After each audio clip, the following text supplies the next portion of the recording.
in true idiotic fashion, we're probably going to discuss things a little bit, at least in the abstract, because there's a lot of misunderstanding and misconception going on and basic lack of reading skills.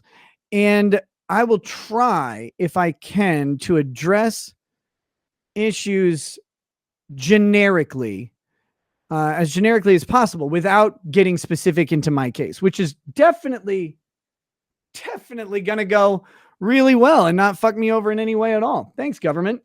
Just briefly, to address the elephant in the stream. There's an ongoing criminal case with me, as has been released in some ways. There's another ongoing matter that runs parallel to that. It involves my family, and people are very, very eager and keen to have a bunch of details about my children, which, I guess if that's what they want to do, that's what they're going to do. As far as that goes, anyone who wants this thing done and taken care of and expects me to have this thing worked out in some sort of quick fashion, welcome to the legal process and the speed of government. It is not in the hands of us happy, idle citizens. It is in the hands of bureaucrats who actually have never passed up a cheese sandwich and never will. They take their time on everything and blame you for it. They do. I don't know how else to say it. You're going to have to, at some point, encounter government in some way, and I pray to God it's not in the way that I've had to. People are saying that I'm making statements like this as some sort of conspiracy sort of accusation, or saying that there is some sort of plot against me or whatever. I mean, I have no fucking idea. I haven't ever claimed that. Other people have suggested shit like that. Go talk to them about those theories. As for me and my claims, they're very, very simple. I have constitutional rights. I stand accused by my government of acts to which I have not admitted. The government bears the burden of proving those acts beyond a reasonable doubt in the criminal matter, and a slightly lower but still high standard in the ongoing civil matter. Until they do those things, people will make up the decisions about me and any actions, alleged or unalleged, that they want under the circumstances. There's nothing I can do to prevent it. There's very little I can even do to address it. I started to say this the other night, but I will say it again because it bears repeating. The government has the unfettered ability to accuse the citizen. The citizen does not have an unfettered ability to respond to government. Though we have freedom of speech, everything we say that we are free to say can be used against you once you stand accused. Actually, technically before you stand accused, but certainly once you do. And with that realization, it means that anything the government says about you may have to go unanswered for an extended period of time. But there are answers that I can give to questions that people have that are very generic about my case. And so I can clear up some common misconceptions here right now. Anyone who suggests that I ever have refused an ordered drug test from the government is incorrect. I've complied with every ordered drug test from the government. And yes, that means I have actually taken drug tests and submitted them to the government. I know it's wild to consider, but that has happened. So any reports that I'm not doing that are flat out false. I don't care what insider sources people have. I don't care what other suggestions there are, but any suggestion that I am not doing that, like I'm adamantly refusing a court-ordered drug test, are completely incorrect. Shockingly, they're all clean. I know it's really hard to believe, but they're all clean. I don't know what to tell you. I don't know how to say it any other way, but the government has a problem in my case, and that is that they cannot show any evidence of drug use. And you'll find it absent in any of the documents. That's on the government. If they decide they need to show that, then they will attempt to show it. You guys know what I stand accused of. You guys can go look it up. If you do not know, I'm not going to rehash it here. So far, I am not guilty. If the government decides that they can prove that beyond a reasonable doubt, that remains to be seen, but there's a long way to go in that process. The status of my case is very simply as follows. The next criminal hearing that I have is on August 21st. This is public information. It's pretty easy to find. That August 21st hearing is called a contested omnibus, and that is a Rule 11 hearing in Minnesota, which means it is your chance to bring any dispositive pretrial motions. Dispositive pretrial motions means the resolution of the motion could resolve the entire case. That would be dispositive, right? So if you have a motion to dismiss, for example, and you win the motion to dismiss, the case would be over. That would be a dispositive motion. That's the limit for them outside of very, very limited other circumstances. That will be on August 21st. Most people's questions about my criminal case, questions that they have for me, what are you going to do about this? What about this? What about this? Those things will be addressed largely at that hearing. That's what it's for. We will be filing paperwork ahead of that hearing if there's anything that needs to be addressed. And if it is not resolved at that hearing, it will go on to be calendared for trial. When will that be? I have no idea. That's on the court and the court's calendar. How long of a trial the state thinks, how long the state thinks the trial will take, et cetera, et cetera, et cetera. We are many steps from that spot. People want that spot to be done. They want it to be occupied. They want some sort of ownership or explanation or whatever. And you're just never going to get it prior to that, because I cannot talk about that stuff in my own interest and in the interest of my children, my family, everything. This all has to be done properly. So to all of you who have those wonderful, very concerned questions, I have to tell you, you'll just have to wait and watch the show unfold. Like I said, there are general things that I can talk to you about, sure. Simple matters of fact. And there are actually simple matters of misrepresented facts in the documents that you guys have read. And some of those I can certainly address. I just did in regards to any drug testing, et cetera, et cetera. Any suggestion that I refused a drug test is erroneous. I was not required to take any drug test by the government up until a certain point. Once that was ordered, which I believe was on June 7th, I've complied with all of them. The government had no right to ask me or demand me or order me to take a drug test prior to that. And I did not refuse to take anything that they requested. So that being said, I hope that clears that up. I know it won't. And I know what you're saying. You're saying, wow, in the order, it said this. Well, that's funny. And it's a funny aspect of how cases work, because you see, one side, again, the government gets to say whatever it wants. The other side has maybe an opportunity to respond.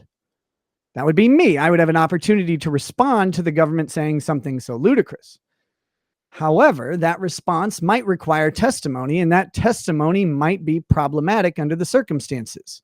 In that testimony in one area could be used in another area, and it would open doors that aren't ready to be opened at this time.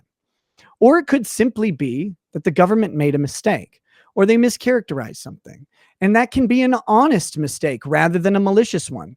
And what you'll find very frequently with government is that most of the mistakes are rather honest. The problem with them is not in their malice. Of course, a malicious government going after you would be tyranny.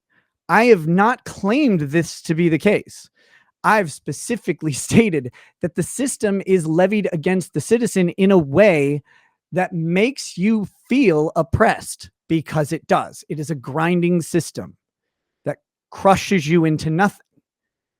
The imbalance of power between an individual citizen, even one represented by a badass attorney or whatever the hell you want to say, versus a government is astronomical. And it's why we put higher burdens on the government. We can wax poetic all day about just how effective those burdens are and how effectively they're adhered to in the actual judicial process. There's a long fucking conversation to have there, and it existed long before my case, and it'll exist long after my case. The balance of power in government restrictions that can only be enforced on the government by itself has always been a logical problem with governance. If the only police of the police is the police, how effective are they at policing themselves? Our founders tried to recognize this and set up branches of government, both horizontally, I guess, vertically and horizontally. That's the Republican form of our multi-house government, right? You have the executive branch, the legislative branch, and the judicial branch. That's your horizontal plane. Your vertical plane would be the federal government, state governments, county governments, municipal governments, et cetera, et cetera, et cetera, down into the smallest, which would be, I guess, the individual themselves. All of those levels of government interact with each other, and all of them have distinct rights and powers. And some of them have rights and powers that check the others. It's a system that's designed to prevent the very concerns that are raised, but it can't be perfect at it. And so you do run across instances where government agents may misstate something, either maliciously or innocently. And unless there is someone specifically there to raise a challenge and then have their credibility outweigh the government's credibility, you're going to have that mistake enter the record. And it takes a lot to correct that. It also takes good counsel. And people do not always have good counsel. People do not always have counsel at all. And all of these things snowball into this mess that we have of a legal system. And in some ways, it really, really sucks.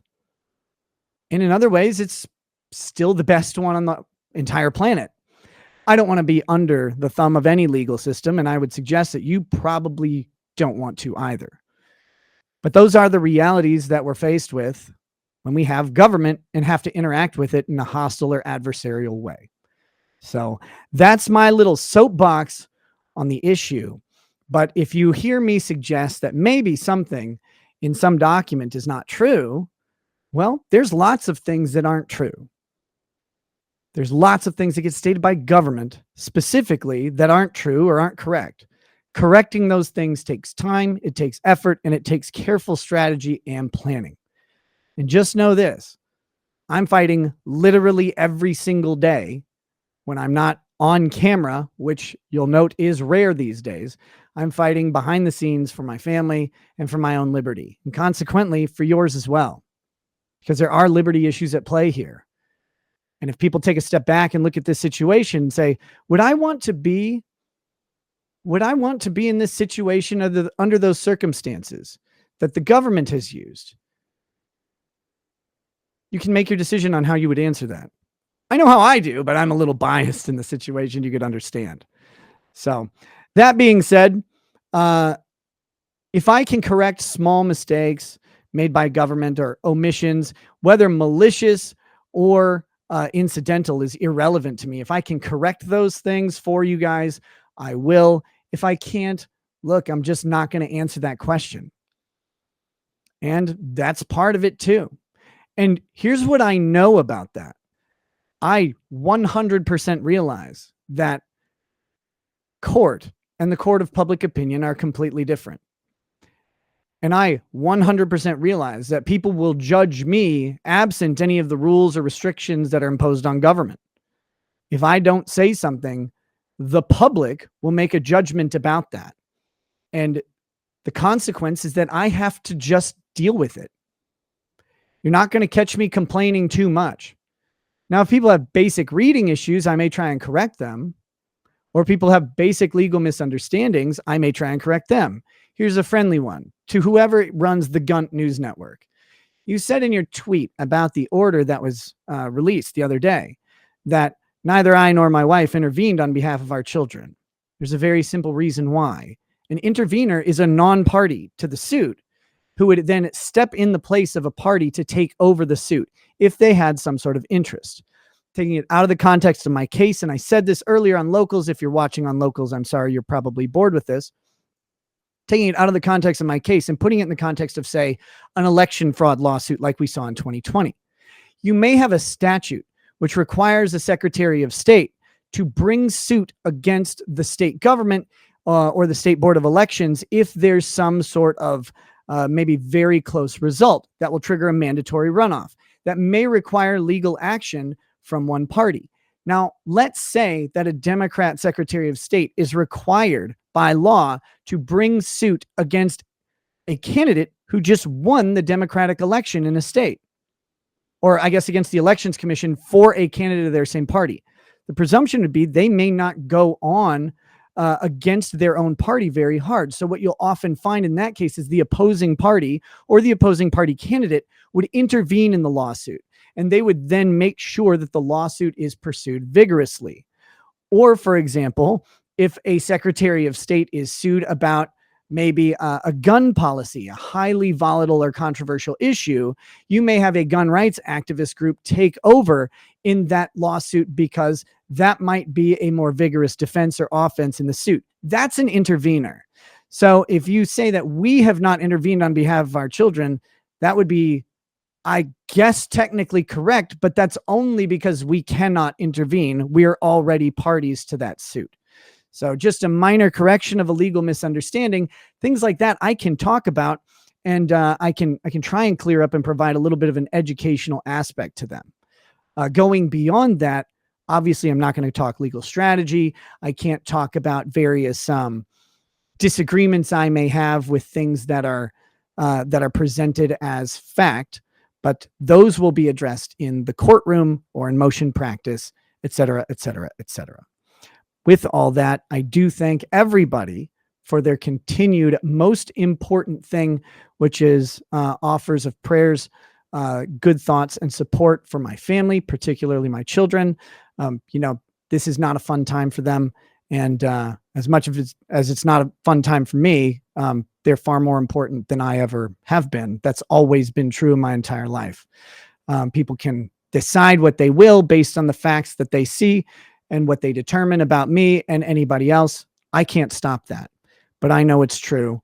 And, that's all that really matters at this point, because I'm sorry to say this, your opinion doesn't mean fucking shit.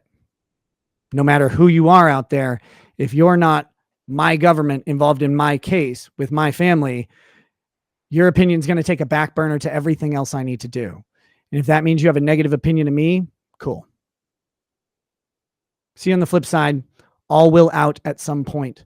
And that's what I keep telling people. All will eventually out. Sucks for me that I have to wait for a long time to do it, but hey, them's the ropes.